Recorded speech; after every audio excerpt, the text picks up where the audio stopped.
In the frozen silence of Russia's Ural Mountains, a mystery waits beneath the snow, where 9 young hikers stepped into the cold and never came back the same. This is the story of the Dyatlov Pass, a question carved into ice that refuses to melt away. In 1959, 9 young hikers, strong, smart, fearless, set out into Russia's Ural Mountains. Their goal was simple: reach a peak called Otorten.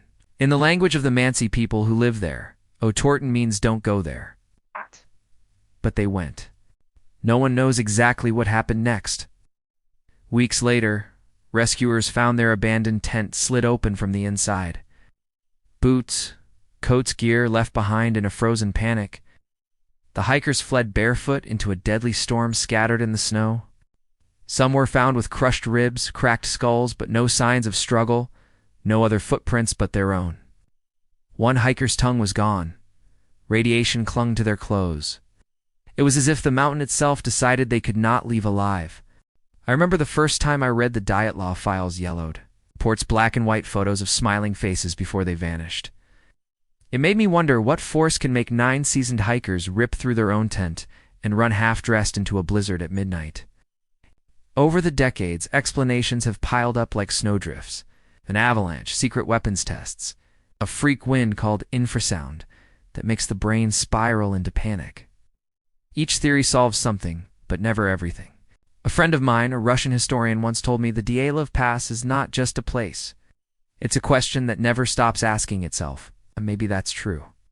Maybe some mysteries exist to remind us that nature, for all our maps and satellites, still has corners where our logic cracks like thin ice. Some nights I look at the snowy peaks in old photos and think of those 9 souls, young, curious, standing on the edge of the world with no idea that a moment was coming when fear would rip through them faster than any storm. So next time you hear the wind howl outside your window, ask yourself, what would it take for you to flee barefoot into the dark, leaving warmth and safety behind? And what secrets still wait in the mountains, under the snow, inside the trees? Watching, patient, silent? In the endless Siberian wilderness more than a century ago, the sky reminded us how small we really are when it shattered a forest in silence and left behind only questions burned into the trees.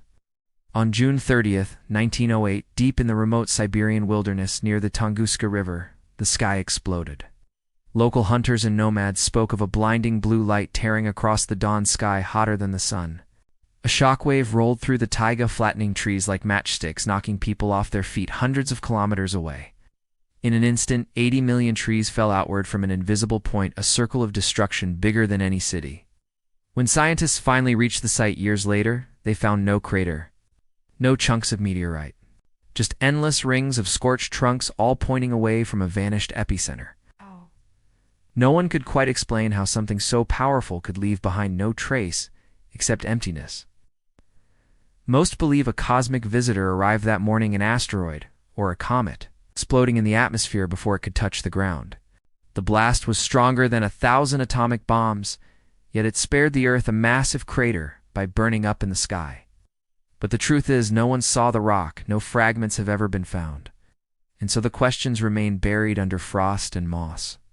Some wonder if it was something stranger, a rogue chunk of antimatter, a sliver of a black hole, or a forgotten piece of the universe, brushing against ours for a heartbeat, then vanishing as if it had never been there. Remember reading a diary from a trader who saw the sky burn that day. He wrote that he felt a wave of heat on his face, thought the world was ending, and then watched the forest go silent again. When I look at the stars above Siberia in old photos, I wonder how many Tunguskas have come and gone unseen, how many cosmic reminders pass overhead, while we sleep, reminding us that our planet is just a tiny, fragile target drifting through an ocean of space. Next time you see a shooting star crossing the night sky, ask yourself, what if the next one does not burn up before it touches the Earth? In Chaos Hit, subscribe and join me as we keep listening to the whispers of what the sky leaves behind. What secrets do the trees still hold in that lonely circle of flattened trunks, still standing guard over a mystery older than any answer we have found so far? If you believe the past is full of stories that remind us how thin the line is between silence